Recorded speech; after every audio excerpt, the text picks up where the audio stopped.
ব্রততী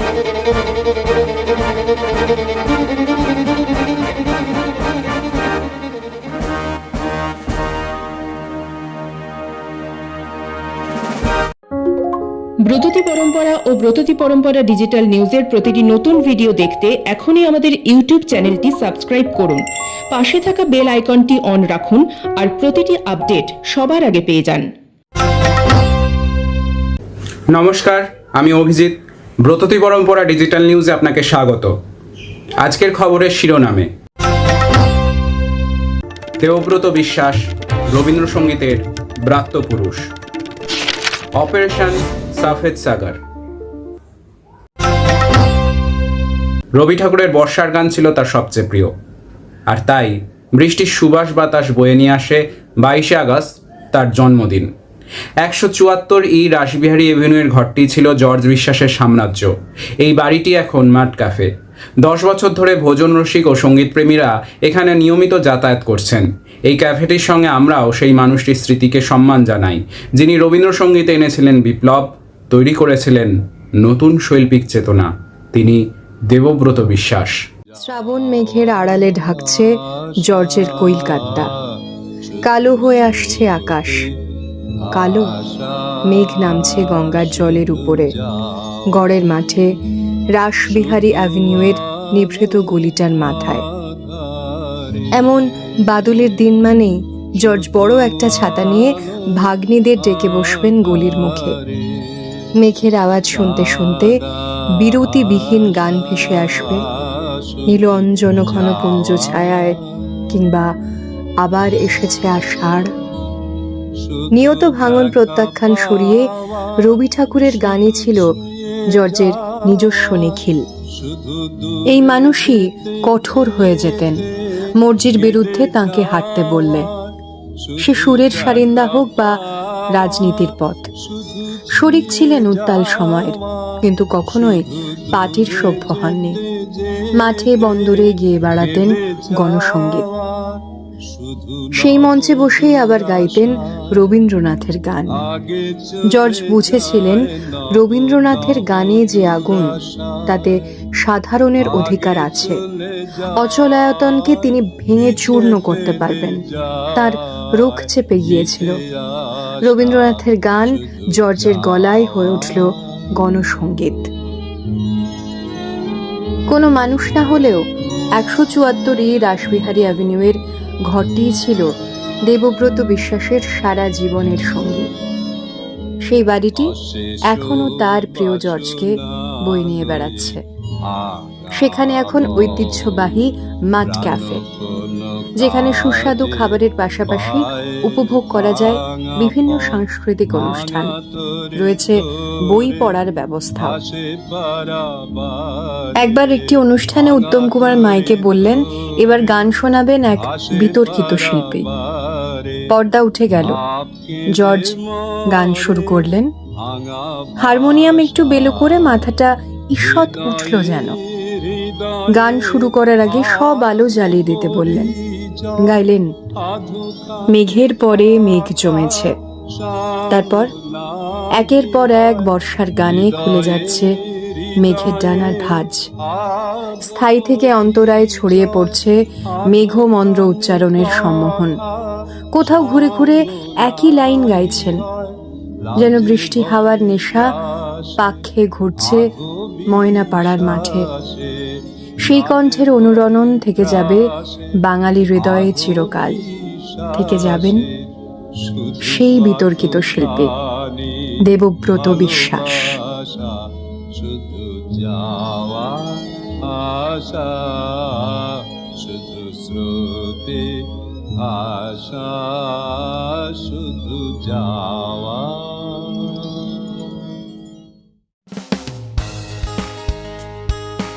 ব্রততী পরম্পরা ও কাব্যায়নের বিভিন্ন শাখায় অফলাইন ও অনলাইন আবৃত্তি প্রশিক্ষণের জন্য ভর্তি চলছে। কবির রোড, সল্টলেক, বারাকপুর, সোনারপুর, চুঁচুড়া, বেহালা, শ্রীরামপুর, শ্যামবাজার ও শান্তিনিকেতন শাখায় ভর্তির জন্য যোগাযোগ করুন এই নাম্বারগুলিতে।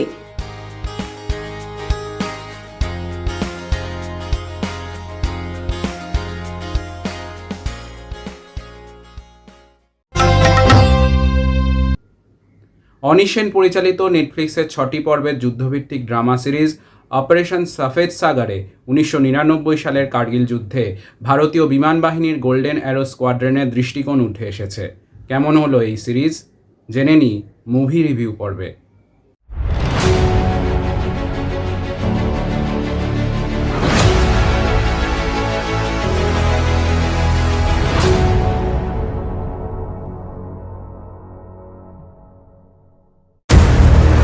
दोनों तरफ पहाड़ है, हल्का सा स्लिप और सीधा क्रैश।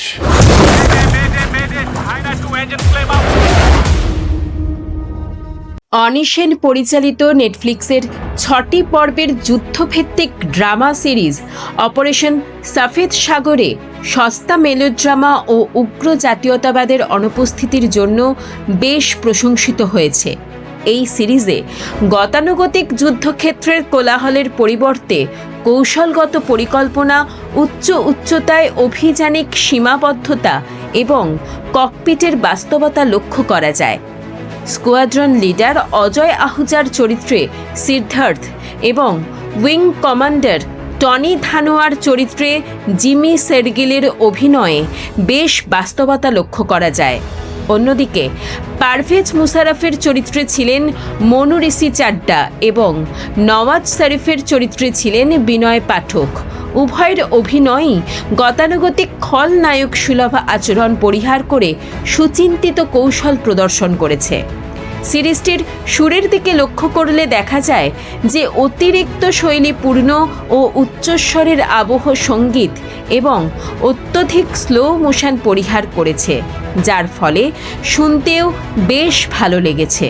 তবে মূল সামরিক প্রেক্ষাপটের বাইরের কিছু অভ্যন্তরীণ ও আন্তর্জাতিক রাজনৈতিক দৃশ্যপট গতানুগতিকভাবেই দেখা যায় এবং পরিবারের সদস্য বা পার্শ্ব চরিত্রদের নিয়ে কিছু আবেগঘন মুহূর্ত মূল ককপিট মিশনগুলোর মতো গভীরভাবে প্রভাব ফেলতে না পারলেও সামগ্রিকভাবে বলা যেতেই পারে সিরিজটিকে বেশি দেরি না করে নেটফ্লিক্সের পর্দায় দেখে ফেলাই যায়।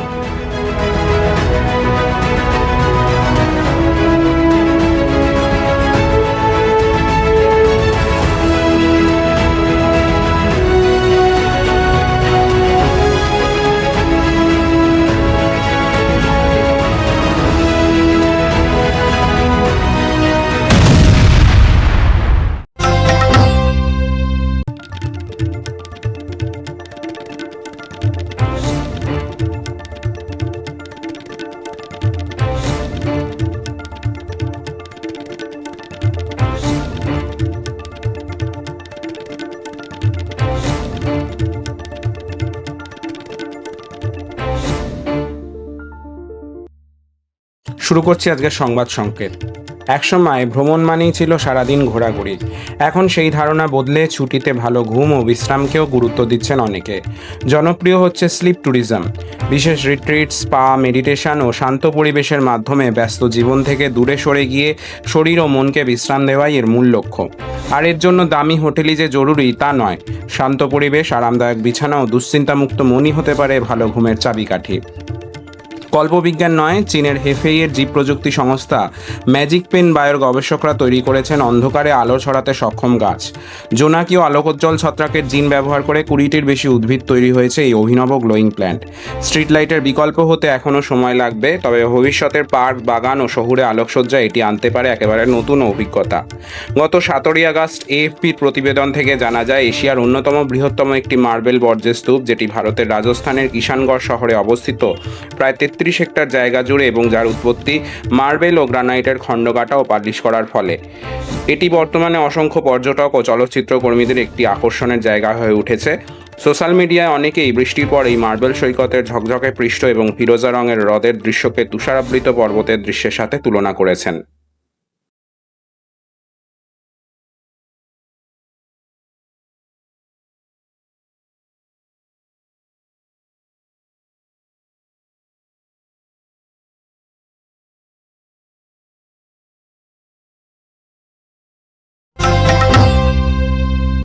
আজকের খবর এখানেই শেষ হলো। নমস্কার। 15ই অগস্ট থেকে ব্রততী পরম্পরা ডিজিটাল নিউজ দেখুন নতুন সময় প্রতি সোমবার ঠিক রাত 9টায়।